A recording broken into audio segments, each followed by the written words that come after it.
Oh dear, baby, this is not the kind of video that I want to go out there and make, but I thought this article was so interesting that I had to go out there and respond to some of these ideas. So, let's head over to Detroit hockey now, because Bob Duff recently published a piece from earlier, I'm gonna say last night, because it was published like at 2 a.m. in the morning my time.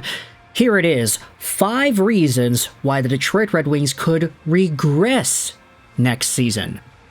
Now, of course, we recognize that the Detroit Red Wings had a pretty good run in 23-24, all things considered. They barely finished outside of the playoff race. They're getting the 15th overall draft selection, and they had themselves a literal tight photo finish towards the end of the regular season. Had things just gone a little bit differently, had they just not blown as many leads, had they maybe won one of the 9 overtime losses that they had, things could have been different. The Wings could have been in the playoffs, and who knows, right? Anything can happen once you make the dance. All you gotta do is show up. But when it comes to Detroit, I feel like a lot of people would say that the Wings season in 23-24 was good. It exceeded expectations, because a lot of people were kind of saying at the beginning of the year, yeah, they're good enough to maybe make the playoffs. They can contend for a playoff spot, but will they actually do that?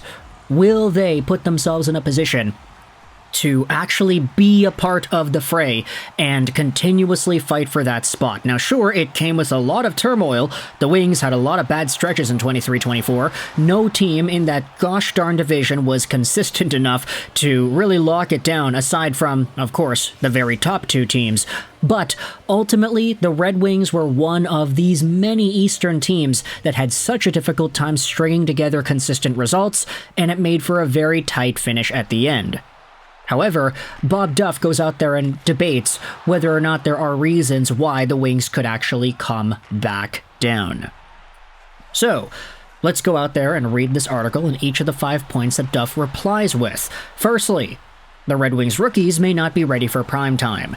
It's known that 3 players who had spent the majority of the past season toiling for the AHL's Grand Rapids Griffins are virtually guaranteed spots with the big club next season. Defenseman Simon Edvinsson likely was earning his place in Detroit via his stellar play during a late-season recall.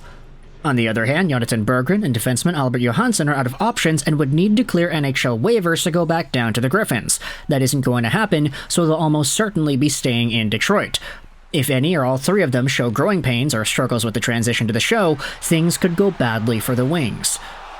Now, I'll say this right here, I don't really know if Jonathan Berggren's really coming back, mostly because with all the speculation floating around his name saying that he would like a change of scenery, how he wanted to be an NHL guy this year, how he wasn't, and whether or not he'd be unhappy with that, there seems to be a big cloud over this guy's head that spells unhappiness. So if there is a world in 24-25 where Jonathan Berggren is not in the Wings organization, yeah, I'd believe it. I wouldn't be too surprised if he got traded. Albert Johansson, on the other hand, he's an interesting name, because I don't really know if I'd say he's like guaranteed already 82-game material at the NHL level.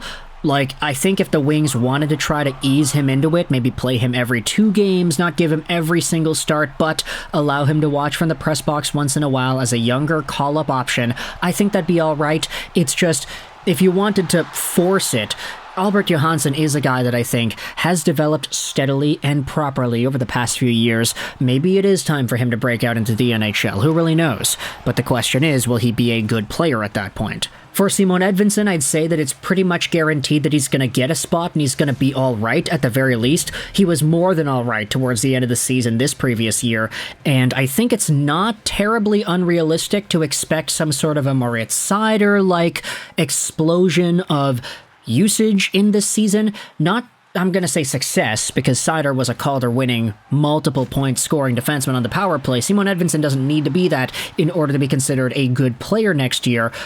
But I'm in the same boat as a lot of y'all. He's got a high ceiling. We just gotta wait and see how that manifests in real life.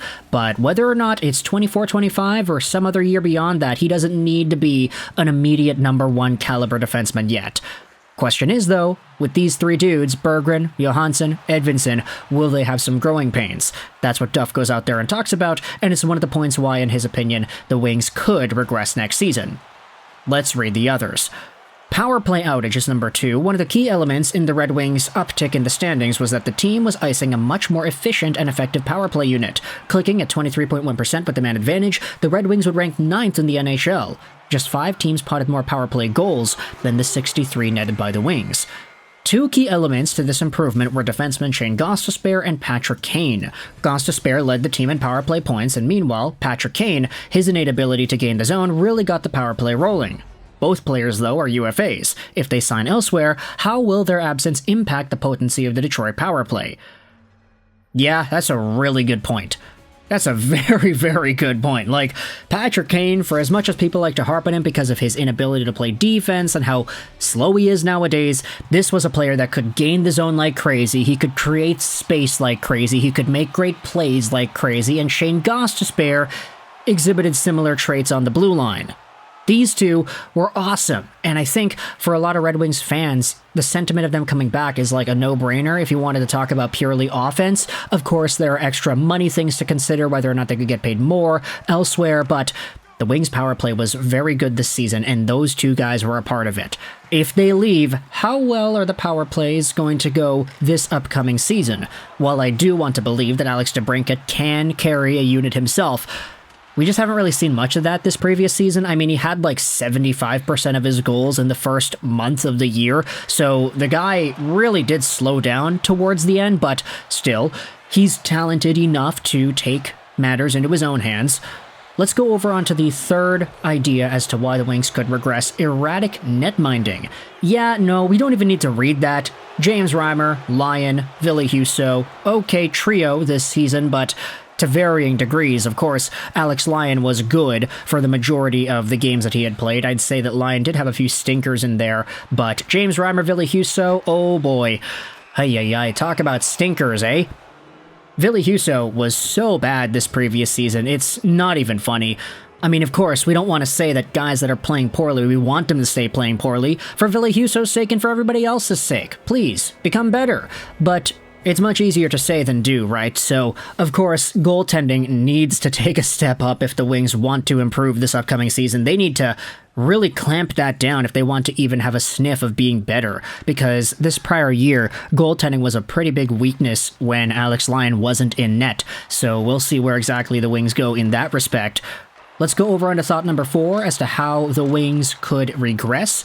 The lack of commitment to defense. This is really interesting here. One alarming factor that's been a steady presence during the 2 seasons with Derek Lalonde is an alarming number of goals keep ending up in their net. This is not a path towards long-term success. Even as they battled for a playoff spot down the stretch, the Red Wings were giving up at least 4 goals in at least 15 of their final 22 season games. And that can't all be hung up on the shoulders of the goalies. The Red Wings need to become a more consistent defensive team in order to be taken seriously as a legit playoff contender.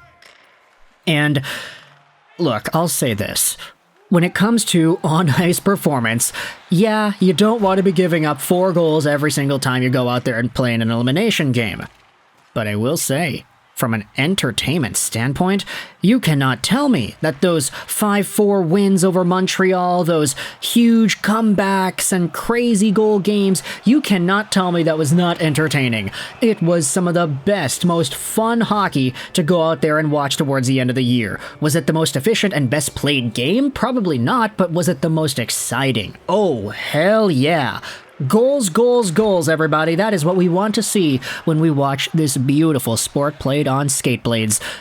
But of course, I can understand that, yeah, the team kind of needs to get better at keeping the puck out of their own end if they want to continue playing and winning. And then the final point here written out by Duff is that other teams will be getting better. You know that the Devils aren't going to be as bad of a team next season. It would be especially true if they shore up their goaltender. Likewise, it's only logical that the Atlantic Division teams such as the Sabres, Sens, and Canadiens are going to be improving next season.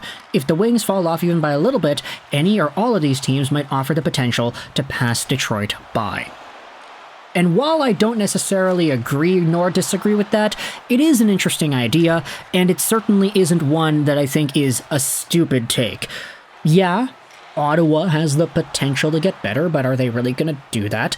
Montreal, honestly, you could say the same thing. Buffalo, not really too sure, but we'll see. They do look like they have a new swagger in them, but we'll have to wait and see for that to manifest on the ice. But either way, let me know your thoughts in the comment section below as to each of these 5 thoughts from Bob Duff as to how the Wings might actually regress next season. Do you agree? Disagree? Articles linked in the description if you want to read more about this. I hope you enjoyed this video. 99 and bye.